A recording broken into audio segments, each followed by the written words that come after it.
चौधरी साहब की कोई बात मानी, ना उससे पहले हमारे मल्लिकार्जुन खड़गे साहब की बात मानी। 2014 से 19 तक मल्लिकार्जुन खड़गे साहब थे, तो नेता प्रतिपक्ष का तो आप छोड़ दीजिए। हां, दूसरी तरफ आधिकारिक रूप से 3 इनके एमएलए थे दिल्ली में और 7 एमएलए हैं इस समय दिल्ली में, लेकिन आप पार्टी ने यानी प्रतिपक्ष ने इनको नेता विपक्ष का पद दे रखा है। खैर, और ये हर्षवर्धन त्रिपाठी जी कह रहे थे कि 52 से लेकर के और 80 तक तो कोई नेता प्रतिपक्ष ही नहीं था। तो 1969 में एक बार राम सुभग सिंह जी भी थे। हर्षवर्धन जी, भारतीय जनता पार्टी का आपको इतना सपोर्ट करना है करिए, लेकिन कम से कम तथ्य ठीक रखा कीजिए। आप इलाहाबाद यूनिवर्सिटी के पढ़े लिखे हैं, आपके ऊपर हमें बड़ी उम्मीद रहती है।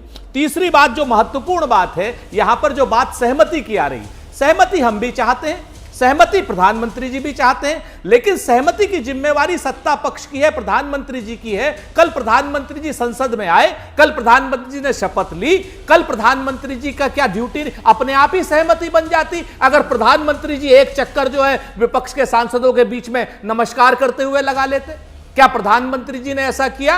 प्रधानमंत्री जी ने बाहर विपक्ष को पहले गाली दी, पहले विपक्ष को उल्टी सीधी खरी खरी सुनाई, उसके बाद प्रधानमंत्री जी अंदर गए और प्रधानमंत्री जी ने किसी भी विपक्ष के नेता से की तरफ भी प्रधानमंत्री नरेंद्र मोदी जरा नमस्कार कर लेते तो सहमति अपने आप बन जाती। मुझे लगता है जैसे के शर्मा जी एबीपी न्यूज और मेरा शो देखते हैं ना सर, आपको भी देखना चाहिए, भले ही आप मेहमान ना हो। कल शाम 5 बजे के अगर आप डिबेट देखते सर, तो आप देखते कि कैसे सुप्रिया श्रीनेत इसी शो में मौजूद थी और वो बाकायदा वो तस्वीर दिखा रही थी, ऐसे दिखा रही थी जैसे मैं ये सादा कागज दिखा रही हूँ, फोटो थी जिसमें प्रधानमंत्री नरेंद्र मोदी जो हैं वो शपथ लेने के बाद नमस्कार कर रहे हैं और सामने वाली बेंचेस पर विपक्ष के सांसद बैठे हुए हैं, उसमें राहुल गांधी भी बैठे हुए नजर आ रहे हैं। तो वो बड़ा गर्व महसूस कर रही थी कि देखिए प्रधानमंत्री नरेंद्र मोदी आखिरकार विपक्ष को अब वो नमस्कार कर रहे हैं। तो इसलिए मैंने कहा सर थोड़ा सा आप भी देखा करें एबीपी न्यूज तो बेहतर रहेगा। खैर कोई बात नहीं सर, मैं आगे बढ़ रही हूँ यहाँ पर। आप जिस बात सिर्फ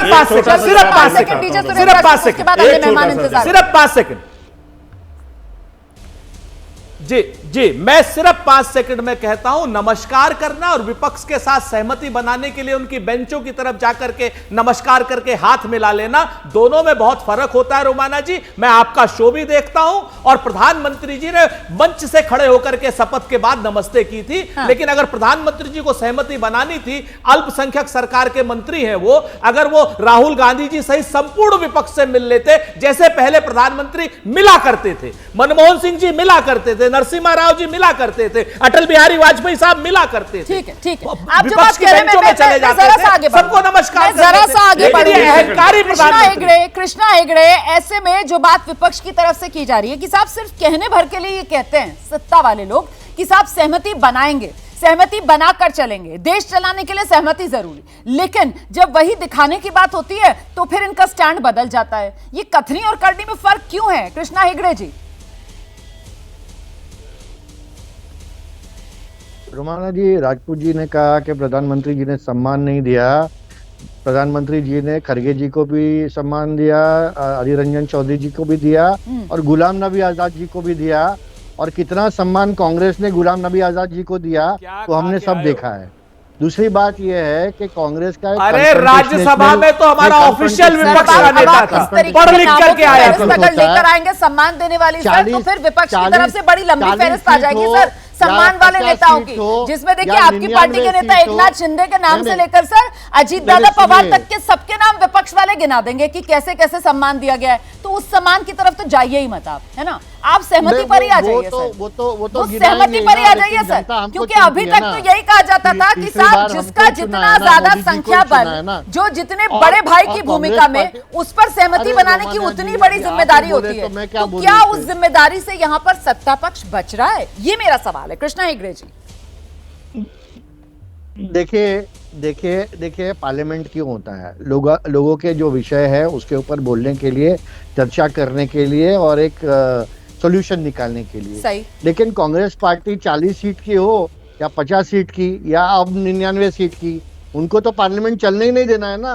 वो तो कन्फ्रंटेशन की एटीट्यूड लेके चलती है और उनको लगता है कि अभी भी कन्फ्रंटेशन की एटीट्यूड लगी तो उनका कोई तुक्का निकल जाएगा, लेकिन कुछ होने वाला नहीं है।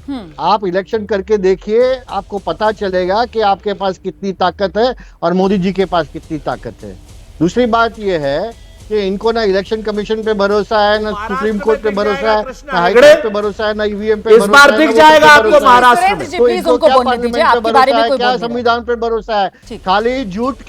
खाली झूठ का नैरेटिव आप चलाते रहो। ठीक है। खाली संविधान के बारे में पहले भी आपने चलाया। ठीक है, 10 साल से 13 साल से हमारे मोदी जी ठीक है। जब मुख्यमंत्री थे, संविधान को कोई खतरा नहीं था। ठीक है। 10 साल जब प्रधानमंत्री थे, कोई खतरा नहीं था। Point taken, अभी sir. आप कह रहे हैं इसके लिए पॉइंट खतरा टेकन हो सर, गया मनोज क्या? काका के कि पास देश में की चले। जनता मनोज काका तो जानती कुल नहीं मिलाकर है। जैसे ही घड़ी का काटा दोपहर 2:30 पे आए, बबीता जी का दिल सास बहू साजिश के लिए मचल जाए।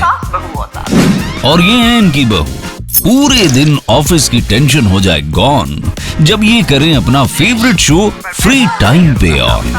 इनकी तरह आप भी देखिए अपना फेवरेट शो अपने टाइम पर और डाउनलोड कीजिए एबीपी लाइव ऐप अपने स्मार्ट टीवी पर।